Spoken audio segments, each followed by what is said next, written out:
Hi everyone, welcome back to my channel. So today we're doing a cheeky little book haul. If you are over on my Instagram, then you've already seen these books. I did post a video of them at the time. So this is going to be all those books plus one that actually just came today, which I will talk about at the end. And yeah, we're just going to get into it. So we're going to do my new special editions first. So first up we have The Floating Hotel by Grace Curtis. It's a signed exclusive edition. So let's look at the beauty. So it's got these beautiful sprayed edges. Absolutely stunning behaviour. And then when we take off the dust jacket, it's got this absolutely stunning foiled like cocktail glass kind of thing going on. It's real pretty. It's real pretty, guys. So I will read you the blurb. This is a brand new debut release, so if you're going, I've never heard of that book in my life, that's why. So it says, welcome to the Grand Abiona Hotel, home of the finest food, the sweetest service and the very best views the galaxy has to offer. Year-round, it moves from planet to planet, system to system, pampering guests across the furthest reaches of the Milky Way. The last word in luxury and an absolute magnet for intrigue. Intrigues such as, why are there love poems in the lobby inbox? How many Imperial spies are currently on board? What is the true purpose of the Problem Solvers Conference? And perhaps most pertinently, who is driving the ship? At the centre of these mysteries stands Carl, one-time stowaway, long-time manager. But as forces beyond Carl's comprehension converge on the hotel, he has to face one final question. When is it time to let go? And it says here, it's perfect for fans of Becky Chambers, Martha Wells and Aliette de Bodard. So, yeah. And it has the found family trope, if you're into that. But yeah, I was drawn to this because of its beauty. It was featured on the Waterstones website and app. As like under their signed and special editions, and I was like, that's very special, that's very beautiful, and it also sounded really interesting. I'm really excited to read it actually. So yeah, that's how she came into my possession. So next up we have this gorgeous special edition of Lessons in Chemistry by Bonnie Garmus. I have not read Lessons in Chemistry. I don't even own a standard edition, but my colleague actually ordered this one and I saw it and I was like, I need my own. So I ordered one for myself as well. So let's read the blurb.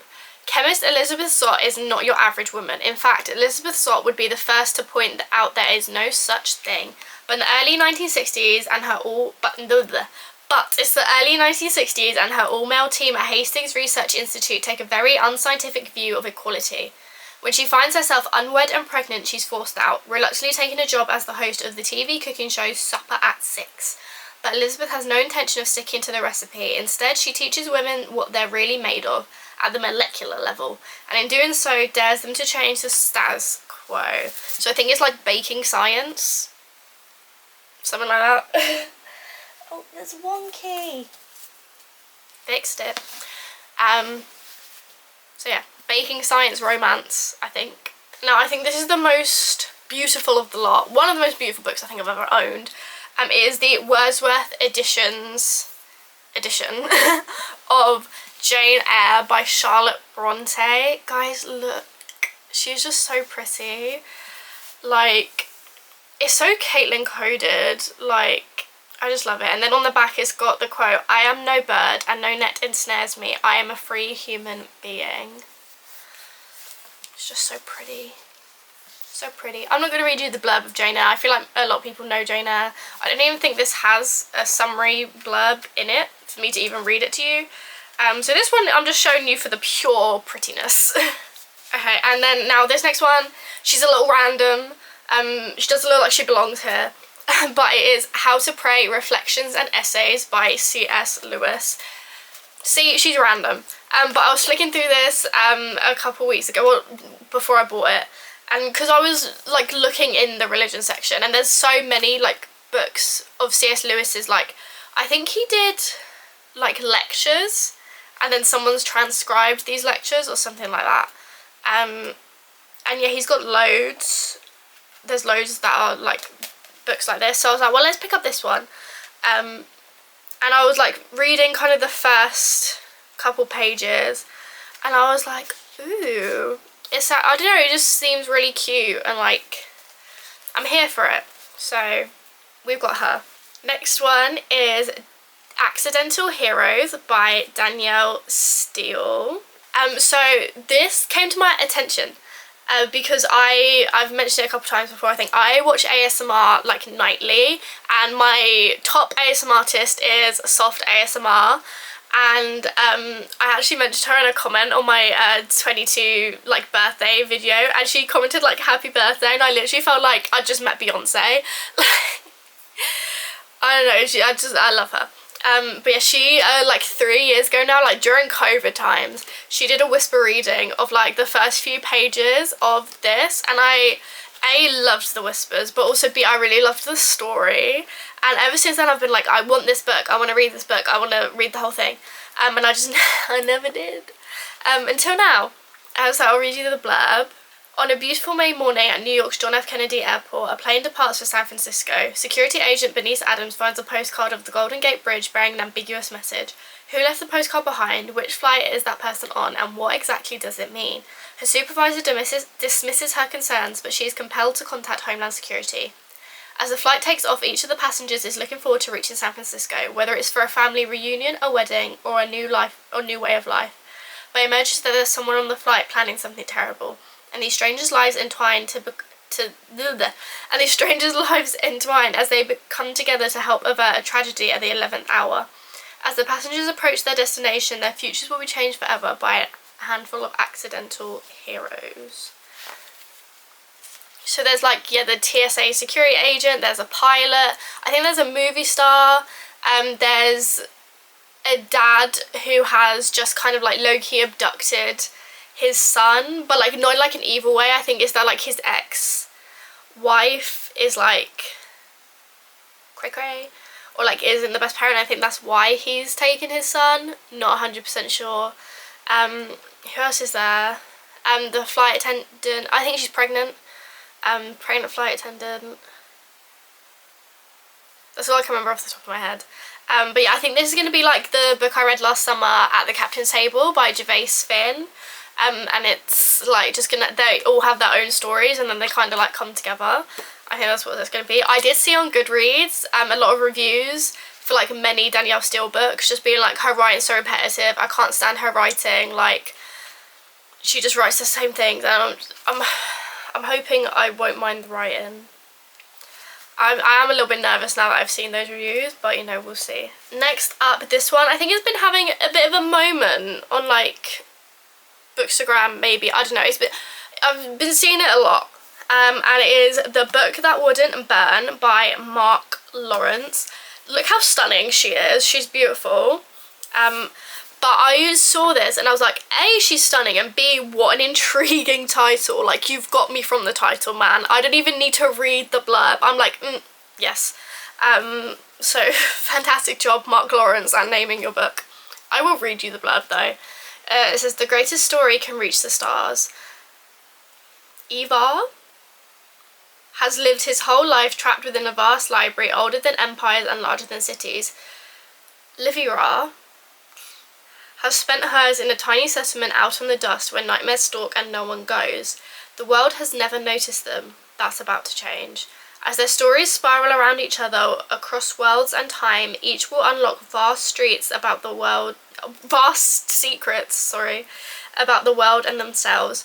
This is a tale of truth and lies and hearts and the blurring of one into another. So pretty! I'm excited for that one. Okay, these next ones, it's just a series. I might not read you the blurb of every single one, I don't know, but I got the rest of the Chestnut Spring series by Elsie Silver. So if you watched my last book haul video, I'm pretty sure I said how my boyfriend let me buy 2 books, and one of them that I bought was, I think it's Flawless, which is the first one in the Chestnut Spring series, and I just bought the rest. So we have Reckless, Hopeless, Heartless, and Powerless. So yeah, I think they're all cousins. Are they cousins? The love interests are all cousins of each other. They're not like, it's not like Sweet Home Alabama. They're not like dating their cousins. No. It's just like, yeah. There's hair in my mouth. Anyway, yeah, like they're all like interconnected. It's an interconnected series. Because I think one girl called Summer, I don't know if she's in all of them, but I know she's in more than just the one that's about her romance, because everyone's like, ugh, I hate Summer, and then they read Summer's book and they're like, oh my god, I love Summer. So she's in at least one other book that isn't hers. Oh, Theo Silver, everyone loves Theo Silver. What order do these go in? I just read them to you in the order that like I pulled them out of the bag, so I don't even know if that's the right order. Chestnut Springs, Flawless, Heartless, Powerless, Reckless, Hopeless. So I didn't say them to you in the right order, but it's fine. It's fine. But Flawless is number one. Okay, no, I'm not gonna read you the blurbs just because I feel that's a lot. And like they're all kind of like the same. They're not, the blurbs aren't the same, they're all about different people, but like it's just, I got the rest of the Chestnut Spring series. So finally, the book that arrived today is my paperback copy of Pride and Privilege by Rachel Rowan. So I was blessed enough to be selected by Miss Rowan to be part of her street team, to be an ARC reader for this book. And so we were all sent an electronic ARC copy. Oh, I don't need to say ARC copy. I did this in my other video another video that I filmed, and I said ARC copy because ARC stands for Advanced Reader Copy. So anyway, we were all sent an electronic copy of Pride and Privilege. I've read it. I loved it. I have given some brief thoughts on my Instagram so far. By the time you watch this, I've probably posted my full review, taking the lovely pictures with my lovely paperback. Some people are going to be like, Caitlin, if you've already read the book and you got sent it electronically for free, why are you buying it? Because I want to support indie authors. And also I like having physical books. Those two things. I'll read you the blurb. So, when you're stuck sharing a flat with a man known as Lecturer Stave to save money, you'll do anything for a leg up at work, even if rumours say that requires cozying up to the boss's son. Fortunately for admin assistant Poppy, he's gorgeous. Unfortunately, she's just drunkenly laughed in his face and accused him of tax avoidance, and she's about to make it worse. Roscoe Blackson has sacrificed sleep and sanity to land a senior role at London's biggest wealth management firm. The fact his dad owns the whole company has nothing to do with it, or so he tells himself.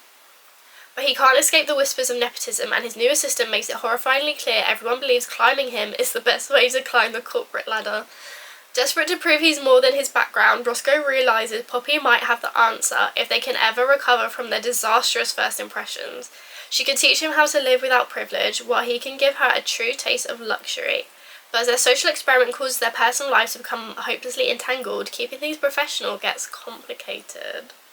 He's her boss, she's his assistant, but they're both adults. They know what they're doing, and they're definitely, absolutely, obviously not going to fall for each other, right? I think you know where it's going. I'm going to do this one a little bit differently to all the other ones because I haven't read all the other ones, but I've read this one, so I'm going to beef it up to you guys a little bit. So let's look at the tropey tropes. This is like a book haul / book review. So it has the following tropes. So it is steamy, there is spice. If you're not a fan of open door romances, this ain't gonna be for you. But the door is open. They have terrible first impressions to friends to lovers, office romance, witty banter and oodles of chemistry, class differences and rich meets poor, emotionally sweet escapist swoony fun, set in London with a country estate mini break, standalone story with a happy ending, no third act breakup. Yes! I love that there's no third act breakup, and when I was reading it and there wasn't one, I was like, yes! Yes! And it also has anxiety representation. Roscoe is a little anxious bean. He's a little anxious baby. He must be protected at all costs. But yeah, their banter is so cute. When they flirt, it's so cute. And it's a really quick, easy, fun read. So yeah, my physical copy came today. She's here. So that is it. Those are all the books I've got recently. Well, not recently. I got them like a month ago. But recent for you guys. So that's the end. Full stop. I'm being weird. I need to stop. Thank you guys so much for watching. Please subscribe if you haven't already. That wasn't English. Please subscribe if you haven't already. Follow my Instagram. The link is in the description. And yeah, that's it. That's the end. I'll see you in my next video. Bye!